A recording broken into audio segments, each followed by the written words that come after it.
हमारी मांगे पूरी करो, हमारी मांगे पूरी करो, जाति आवकना दाखलाમાં શોષણ બંધ કરો, બંધ કરો, જાતિના દાખલામાં શોષણ બંધ કરો, બંધ કરો.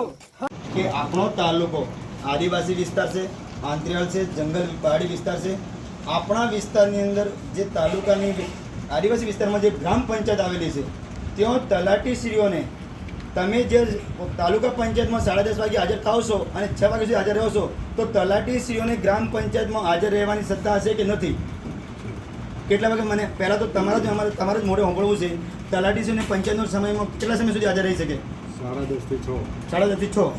તો અમારા વિસ્તારમાં તલાટી 6:30 વાગ્યાથી લઈને 6 વાગે હાજર નહીં રહેતા. કેમ નહીં રહેતા? શું આપને એમની છૂટ આપેલી છે? શૂટ તો કોણ આવે?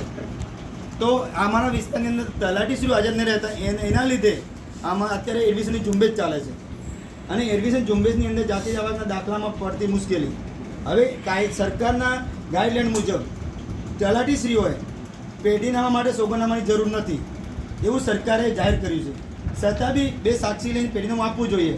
તલાટીશ્રી ખોટા ગરીબ ભોળી પ્રજાને ખોટી નોટરી કરાવી અને એમના જોડે ખોટા 500,000 રૂપિયા ખર્ચો કરાવી અને એ લઈ જાય છે પંચાયત લેવાય તો તલાટીશ્રી હાજર ન મળતા 2-3 ધક્કા પંચાયતમાં ખાવા પડે છે અને તલાટી પોતાની મનમાની કરે છે. આકારણી માટે સોગંદનામાની જરૂર નથી, તેઓ પણ સોગંદનામું કરવું પડે છે. તો માની લો કે તલાટીશ્રીને એમને નોકરી જનતાના ટેક્સના પૈસાની નોકરી કરવી છે કે કેમ? એમને પગાર નહીં મળતો? શું પંચાયતમાં હાજર રહેવા માટે પગાર મળે છે કે બહાર ફરવા માટે પગાર મળે છે?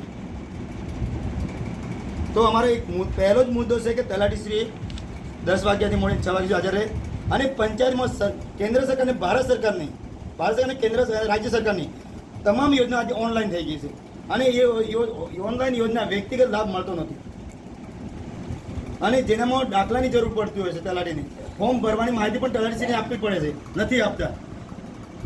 હવે માની લો કે પંચાયતનો આખો વિસ્તાર અભણ છે તો તલાટીને માહિતી કરવા કે નહીં કરવા? કરવાના. તો હવે નથી કરતા. એના માટેની પણ આપણે માગણી છે. પહેલે તમારી માગણીને તલાટી કાયમીસર સમયસર હાજર રહે અને દર વખતે કદાચ માની લો કે ગુરુવારે મીટિંગ હોય તો મીટિંગની અંદર શું કહે પંચાયતમાં તલાટી ન જઈ શકે? મીટિંગના ગુરુવારનો તો અહીંયા જ ફિક્સ છે. ફિક્સ છે પૂરેપૂરો ગુરુવારની એમની હાજરી તો નથી બોલતી. કલાકની મીટિંગ હોય છે.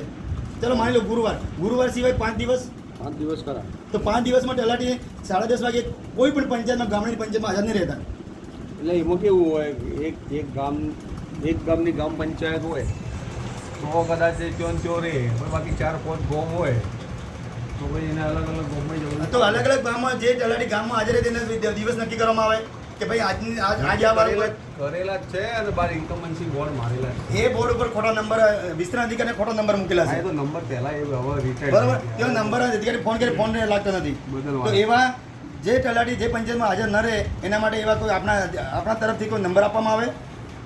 એ નંબર છે જ વિસ્તરણ અધિકારીનો બધાને આપેલો પણ એ નંબર ખોટા છે સાહેબ. ના એ સાચો જ છે નંબર પણ એ પહેલા હતા એ રિટાયર થઈ ગયા. બરોબર. અને જો કોઈ પણ પંચાયતમાં તલાટી જો અમારા ગરીબ બાળકો ગેરહાજર રહેના પેલા બાળકોને દાખલા નથી મળ્યા, તલાટી હાજર નથી મળ્યા, એ તલાટીને આપશ્રીએ ખુલાસો આપવો પડશે કેમ હાજર નથી રહ્યા. અને એનો તો અમે પંચાયતની તાળાબંધી કરવાનો પણ પ્રોગ્રામ અમે કરીશું. કેમ કે અમને જનતાને જો ધક્કા ખાવા પડતા હોય તો અમારી પંચાયતની જરૂર શા માટે?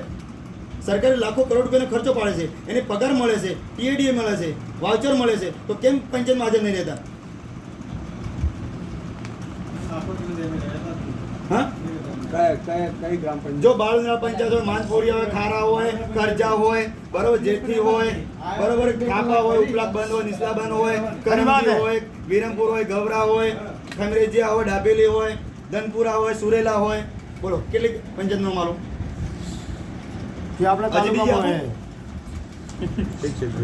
ખાલી 3 પંચાયતમાં તલાટી હાજર રહે, વિરમપુર, ઇકબાલગઢ અને અમીરગઢ. બાકી બધા લે બાબુ તલાટીઓ છે. તો સરકારને શું એમને ફરવા માટેનો પગાર આપ્યો તો અમને કહો, અમને અત્યારે જાણ કરો. તારીખ 16/5/2025ના રોજ મામલતદાર કચેરીએ મામલતદારશ્રીને આવેદનપત્ર આપી રજૂઆત કરેલી કે આવેદનપત્રની માગણી એવી હતી કે જનસેવા કેન્દ્રમાં જાતિ આવકના દાખલામાં ક્રિમિનલ ડોમિસાઇલ માટે જે દાખલા મેળવવામાં આવે છે એ અરજદારને અને વાલીઓને ખૂબ જ હેરાનગતિ થતી હતી અને એ હેરાનગતિને ધ્યાનમાં રાખીને જે અમારા ધ્યાને આવતા આજ રોજ અમે આમ આદમી પાર્ટી દ્વારા મામલતદારશ્રીને આવેદનપત્ર આપી રજૂઆત કરેલી છે કે જનસેવા કેન્દ્રની અંદર એક જ દિવસની અંદર જનસેવા કેન્દ્રમાં ફોર્મ મળવું જોઈએ અને ત્યાં માણસની નિમણૂક કરવામાં આવે અને ટેબલ મૂકવામાં આવે અને બારે કોઈ જાતના ફોર્મ આપવામાં ના આવે એવી રજૂઆત કરી મામલતદાર સાહેબે આવેદનપત્ર સ્વીકાર્યું છે. મામલતદાર સાહેબે એવું પણ કીધું છે કે જે તમારી સમસ્યા છે, તમારી જે આવેદનમાં જે જણાવ્યા મુજબની માગણી તમામ પ્રકારની શોર્ટ ટાઈમની અમને પૂરી કરીશું. હવે બારે ઝેરોક્સમાં ફોર્મ ન મળે અને અંદર જ ફોર્મ મળશે એવી સુવિધા ઊભી કરી આપીશું એવી અમને બોહેદારી ખાતરી આપી છે.